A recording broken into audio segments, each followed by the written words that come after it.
Has anyone ever had that fear of when you're drawing someone's loved one that you're gonna mess it up, they're gonna come back, and they're gonna get you? Yeah, me too.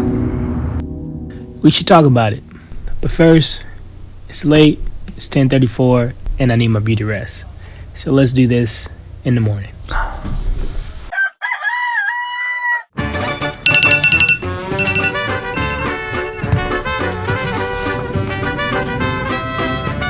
Alright, today we're going to talk about how to draw someone else's loved one.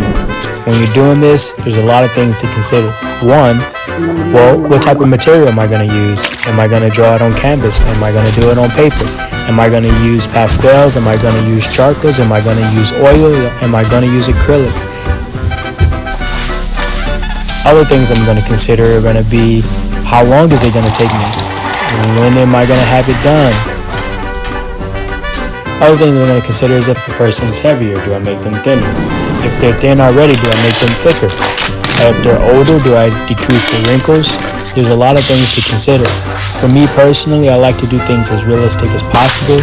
However, if you see something that you can change, not about the person, but maybe about the image to make them appear more delicate, then that may be beneficial as well. But what I was thinking of is today I can give you guys 4 to 5 tips to help you guys draw someone's loved one without the stress of messing it up. There's always going to be stress, but maybe these things can help you.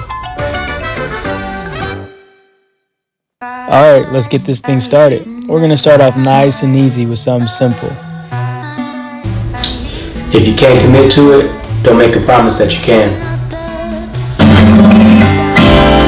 I've been that person before when you say you can do something, you say that you're going to have time, and then you don't.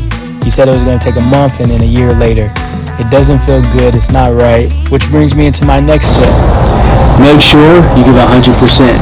Put all the extra effort into it. If you can't give 110%, that's a problem. You should always do it to the best of your ability.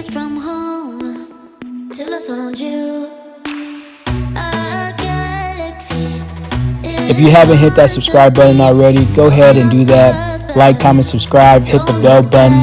I appreciate all you guys' support because I can't make these videos without it. Also, you guys can follow me on social media on Instagram and TikTok. I appreciate all the love and support, and thank you for watching this video.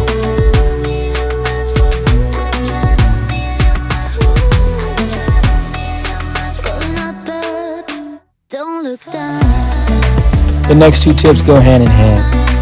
Make sure you set realistic expectations for your clients. Make sure you get a good reference photo.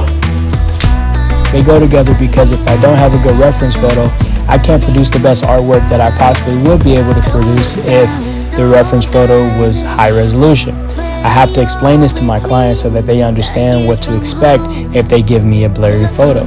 The more realistic the photo, the more detailed the photo, the better I can add those details. If I can't see the details because the picture's too blurry, then I'm left to guess and make up details about the person's face, which could end negatively if I guess wrong. So, very important.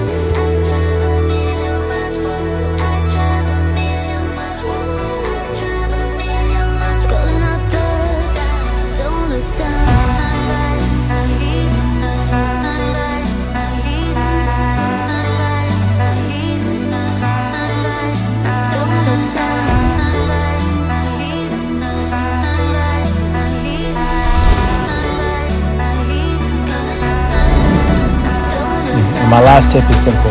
We're going to go back to the basics. Go ahead and do it like you would like it to be done if it was one of your loved ones, and how you would expect it to be if it was one of your loved ones. If you do that, you'll be clear. But if you don't do that, you can end up in a situation like this.